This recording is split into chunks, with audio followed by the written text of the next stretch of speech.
Subscribe करा Manish recipe या cooking चॅनलला आणि बेल आयकॉनला प्रेस करा. याने तुम्हाला माझ्या नवीन नवीन रेसिपीचं नोटिफिकेशन सगळ्यात पहिले मिळेल आणि तुम्ही माझी एकही रेसिपी मिस नाही करणार. तर आज मी इथे तुम्हाला करडीची भाजीचे सॅलड कसे करायचे आहे ते करून दाखवणार आहे. करडीची भाजी, पालेभाजी ही मार्केटमध्ये आरामशीर मिळते आणि खाण्यासाठी ही खूप टेस्टी आणि सोपी 1 ते 2 मिनिटात बनणारे हे सॅलडची रेसिपी आहे. तर रेसिपी आपण चालू करूया आपण. तर त्यासाठी ते करडीची पानं इथे स्वच्छ निवडून घेतलेले आहे आणि धुवून भिजत घातलेले आहे. तुम्ही बघू शकता अशा प्रकारची ही भाजी येते.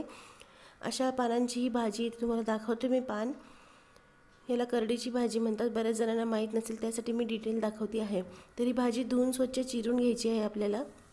तर भाजी इथे मी चिरून घेतलेली आहे. त्यावर आता लसणाची चटणी मी इथे घालणार आहे. ह्या चटणीची रेसिपी ऑन डिमांड मी आधीच पोस्ट केलेली आहे. ती पाहिली नसेल तर तुम्ही बघू शकता. लिंक पण वरती व्हिडिओमध्ये देते आहे. त्यानंतर मीठ टाकून घ्यायचं आहे. मीठ थोडं टाकायचं आहे कारण चटणीमध्ये मीठ असतं. त्याचबरोबर कच्चं तेल याच्यावर घालून घ्यायचं आहे. एकदम थोडंसं 1 चमचा तेल मी इथे घालून घेतलेलं आहे आणि याला नीट मिक्स करून घ्यायचं आहे. खूप पटकन सोपं बनणारी सॅलडची रेसिपी आहे. तुम्ही बघू शकता सॅलड पूर्ण मी इथे मिक्स करून घेतलेलं आहे. यात एक्स्ट्रा काहीच घालण्याची गरज पडत नाही कारण लसणाची चटणी ऑलरेडी खूप टेस्टी आणि तिखट असते.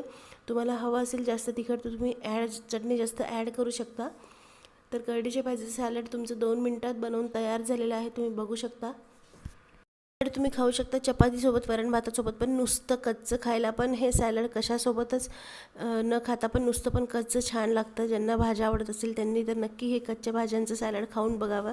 आणि त्याचबरोबर तुम्ही हे तोंडी लावण्यासाठी पण वापरू शकता. तर करडीच्या सॅलडची ही भाजीच्या सॅलडची ही रेसिपी तुम्हाला आवडली असेल तर नक्की रेसिपीला एक लाईक होऊन जाऊ दे, शेअर करा, कमेंट करा आणि मनीष रेसिपी चॅनलला सबस्क्राईब केलं नसेल तर मनीष रेसिपी चॅनलला नक्की सबस्क्राईब करा. तर भेटूया पुढच्या अशा एक छानशा नवीन रेसिपीसोबत. तोपर्यंत बाय बाय.